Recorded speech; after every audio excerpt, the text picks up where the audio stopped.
In today's video, I'll be sharing the latest changes to immigration rules released 17th of July. Please do like and share this video with your friends and loved ones. It may help someone. Hey guys, welcome back to my channel. My name is Fajira. If you're joining me for the very first time, I'm so happy to have you all in our beautiful family. For my returning subscribers, thank you so much for always coming back to watch my videos. Thank you for sharing my videos. Thank you for all you do.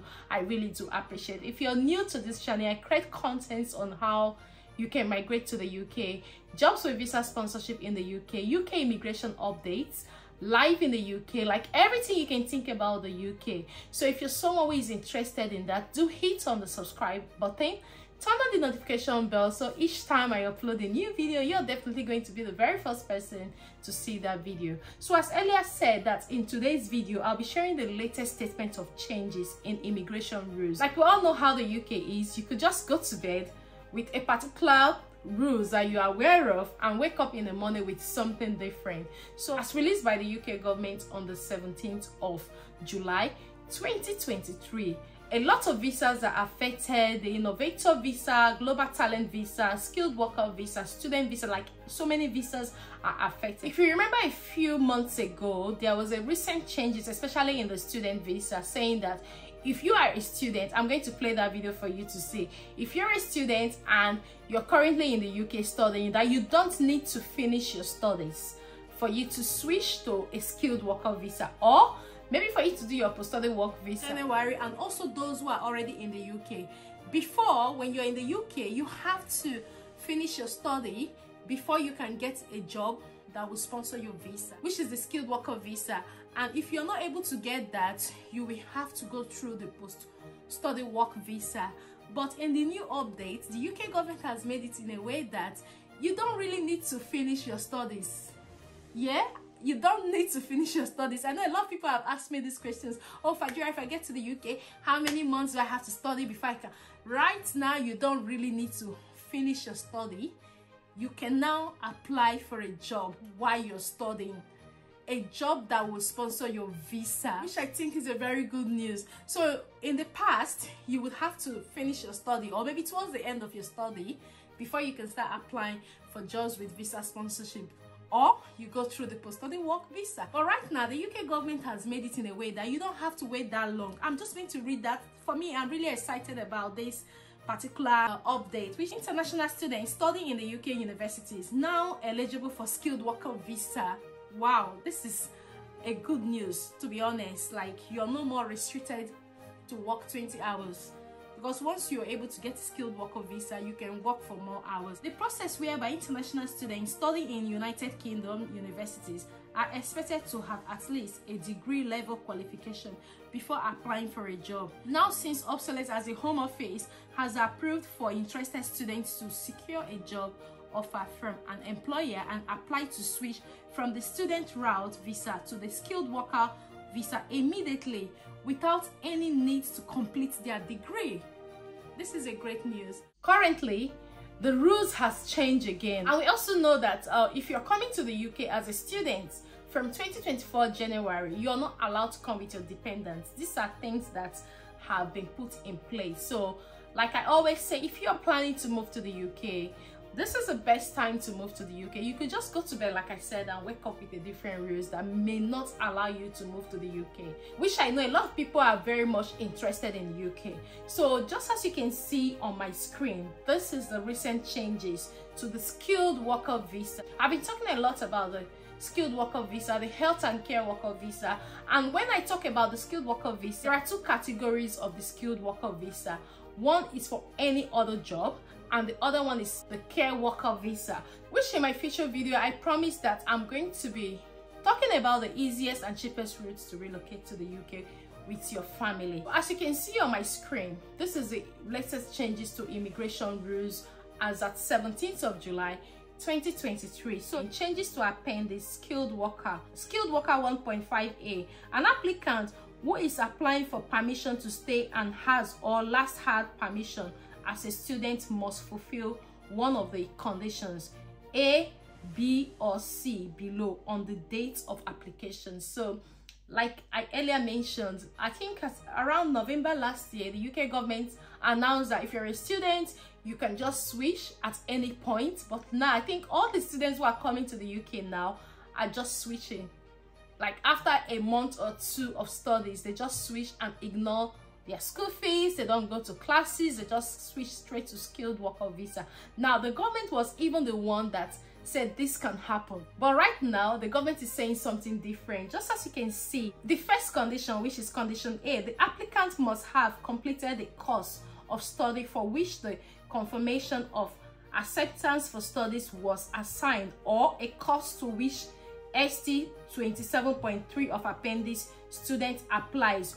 Or condition B, the applicant must be studying a full-time course of study at degree level or above with a higher education provider which has a track record of compliance, and the certificate of sponsorship in skilled worker 1.2 must have a start date no earlier than the course completion date. You can see on the condition A, you have to show that you have completed your course before any employer will give you sponsorship or will sponsor you to work in the organization, because two things will happen. If an employer employs you when you have not completed your studies and issued you a certificate of sponsorship, now the government will find the employer, and secondly, you that is also going to use that certificate of sponsorship to apply for your visa, you will be refused your visa. So just as you can see on my screen, the second one, that your start date of the job has to be after the completion of your studies, which means that if you have completed your studies on the 20th of July 2023 and an employer wants to sponsor you, it has to be from the 21st of July, not before the 20th of July. So you can see how the government is making this a bit tough. And to be honest, I don't really blame the UK government for doing this, because one thing I've noticed, I usually have a lot of consultation with a lot of people, and one of the things I've noticed is once a student arrives in the UK, the next thing they are thinking of is to switch. So if I were you, instead of coming as a student, why don't I just come with a skilled worker visa and just carry on working? Because remember, if you're coming as a student, you will also pay your IHS, you will pay your visa fee, and you will pay your school fees. And let's say maybe you have made an advance payment for your school fees. Once you come here, you will also have to pay the balance. And you're only entitled to work for 20 hours a week. So instead of going through that stress and getting to the UK and wanting to switch immediately, I would just say, just work out your way to come to the UK as a skilled worker. Because right now, it's not possible for you to just switch as a student to a skilled worker. So you can see what the government have just published on the 17th of July. So the condition C, just as you can see on the screen, is applicant must be studying a full-time course of study leading to the award of a PhD with a higher education provider which has a track record of compliance, and the certificate of sponsorship in skilled worker 1.2D must have a start date no earlier than 24 months after the start date of the course. So if you're currently studying in the UK as a PhD researcher or a PhD student, I know in the past you have to study for 12 months or you have to do your research for 12 months, and you are now eligible, or you are now allowed to switch to the skilled worker visa, and you'll be working and at the same time be studying. But from what the UK government have said, most PhD courses are for 3 years, and 3 years is about 36 months. Now the government have said that you have to do your research for 24 months before you're allowed to switch, which I would say most of these things have happened based on statistics. Like, we know that the UK government is always doing reviews to see what is going on and to see how they can balance everything. And this is not just only switching to a skilled worker visa as a student. You're not allowed to switch to an innovator visa, global talent visa, high potential individual visa, maybe to sponsor yourself in the UK. You're not allowed to do any of that as someone who is still studying. So if you're still studying in the UK and you have not finished your study, I would say while you're studying, start searching for jobs that can sponsor you. But the thing is, if you have not submitted your dissertation and get a letter from school to say you have submitted to show the employer, they may not be able to issue you any certificate of sponsorship. So this is the latest changes to immigration rules as at 17th of July 2023. Like we know, we may wake up tomorrow morning and there is another changes. And if you are coming in January as a student, just know that you cannot come with your dependents. So start preparing to come in September if you have gotten admission already, or if you have not applied for your visa, quickly go and apply for your visa. If you watch my previous video, you will see that the UK government is about to increase the visa fees and also the IHS fees. So if you have gotten your CAS and you've done your proof of funds and everything, I would say the best time to apply for your visa is now. Don't wait until you pay extra 20% for yourself and your dependents. And if you're planning to come to the UK to study, like I said, try and see how you can facilitate your journey to the UK before January if you've got dependents. Otherwise, if you don't have any dependents, it's still okay for you to come in January.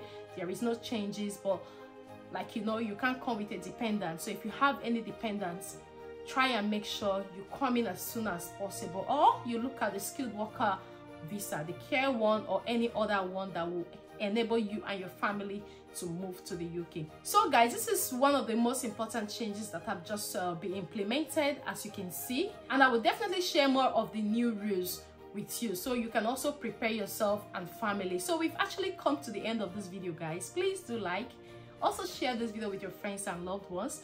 Someone may benefit from it. Until I see you in my next video, guys, do take care and have a lovely day. Bye bye for now, and thank you very much for watching.